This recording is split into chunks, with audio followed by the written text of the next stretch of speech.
the co-director of the 2009 Cross-Examination Debate Association National Tournament. It was held at ISU. It is the largest collegiate championship debate tournament in the United States. Desaray's thesis has provided a starting point for further research in the mental health field. It has become one of the foundational studies for the development of a comprehensive training program to increase workforce preparedness in the mental health field for the state of Idaho. In fall 2010, she earned the accreditation of Certified Psychiatric Rehabilitation Practitioner. Please join in congratulating Desaray Odekirk as one of the outstanding students in the College of Technology.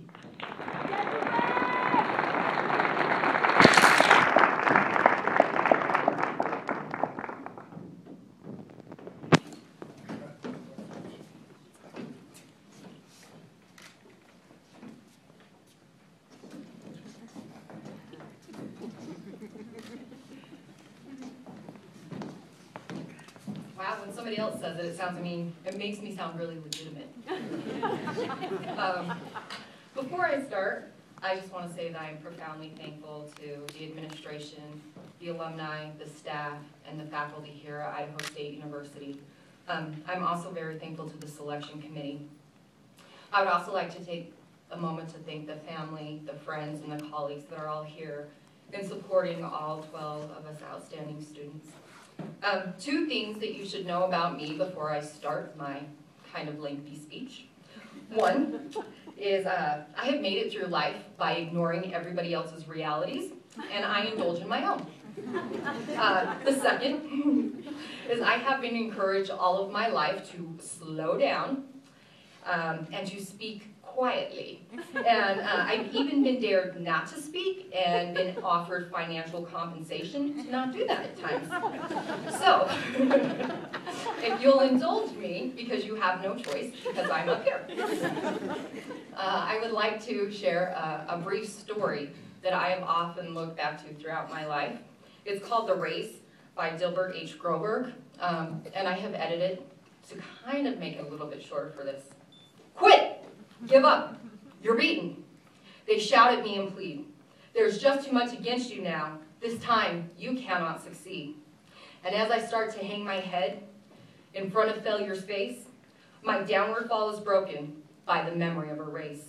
A children's race, young boys, young girls, how I remember so well. They all lined up so full of hope, each thought to win that race, or tie for first, or if not that, at least tie for second place. And every parent watched off from the side, cheering for their daughters and their sons. And every kid hoped to show their parents that they would be the one. And one boy in particular, whose dad was in the crowd, was running near the lead and thought, my dad will be so proud. But as they sped down the field, across a shallow dip, the little boy who thought to win, he lost his step and slipped. And trying hard to catch himself, his hands threw out to brace. Mid the laughter of the crowd, he fell upon his face. So down he fell, and with him his hope. He couldn't win it now. Which to the boy so clearly said, he could only disappear somehow. But as he fell, his dad stood up and showed his anxious face, which to the boy so clearly said, get up and win this race. He quickly rose, no damage done, a bit behind, that's all, and ran with all of his mind and might to make it for his fall. So anxious to restore himself, to catch up and to win, his mind went faster than his legs. He slipped. He fell again. He wished that he had quit before with only one disgrace. I'm hopeless as a runner now. I shouldn't try to race. But in the laughing crowd, he searched and found his father's face. That steady look which again said, get up, you can win this race. So he jumped up to try again, 10 yards behind the last. If I'm going to gain those yards, he thought to himself, I better run real fast. Exerting everything he had, he regained 8 or maybe 10, but trying so hard to catch the lead, you guessed it, he slipped and fell again. Defeat. He lay there silently, a teardrop from his eye. There's no sense running anymore. 3 strikes, I'm out. Why should I try? The will to rise had disappeared. All hope had fled away. So far behind, so error-prone, a loser all the way. I've lost. So what's the use, he thought. I'll live with my disgrace. But then he thought about his dad, who soon he'd have to face. Get up. An echo sounded within him. Get up and take your place. You were not meant for failure here. Get up. You can win this race. With borrowed will, get up. Get up, it said. You haven't lost it all. You were not meant for failure here. You must rise each time you fall. So up he rose to run once more, and now with new commit. He resolved that win or lose, he just wouldn't quit. So far behind the others now, the most he'd ever been. Still he gave it all he had and ran as though he could win. 3 times he'd fallen stumbling, 3 times he'd rose again. Too far behind to hope to win, he still ran the best to the end. They cheered the winning runner as she crossed the line in first place. Head held high, full of pride, and happy, no falling, no disgrace. But when the fallen youngster crossed the final line, in last place, the crowd gave him the greatest cheer for just finishing the race. And even though he came in last place, with his head bowed low, unproud, you would have thought he'd won the race to listen to the crowd. And to his dad, he sadly said, I didn't do so well. To me, you won, his father said. You rose each time you fell. In preparation for tonight, I was reminded of this story.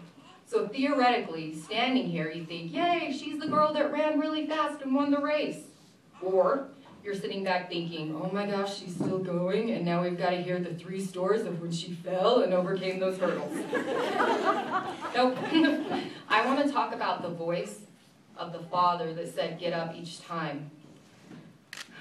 The dad represents all of the mentors in my life that I've had.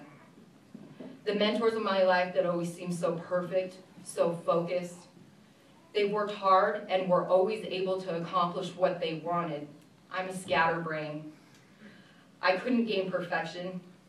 During my graduate school in particular, I was the boy racked with uncertainty, questioning my own abilities, and many times altogether, I stopped running the race.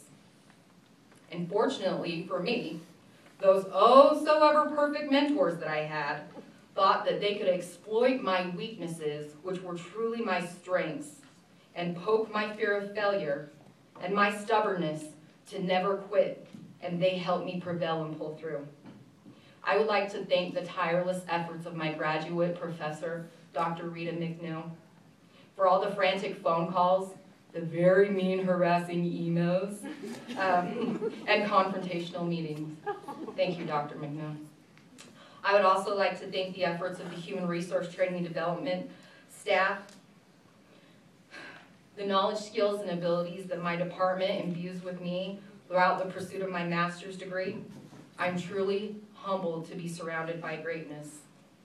Barbara, I love you, sis. My family, thank you for being here. This means so much to me. Your love, your encouragement, your support, your belief in my ability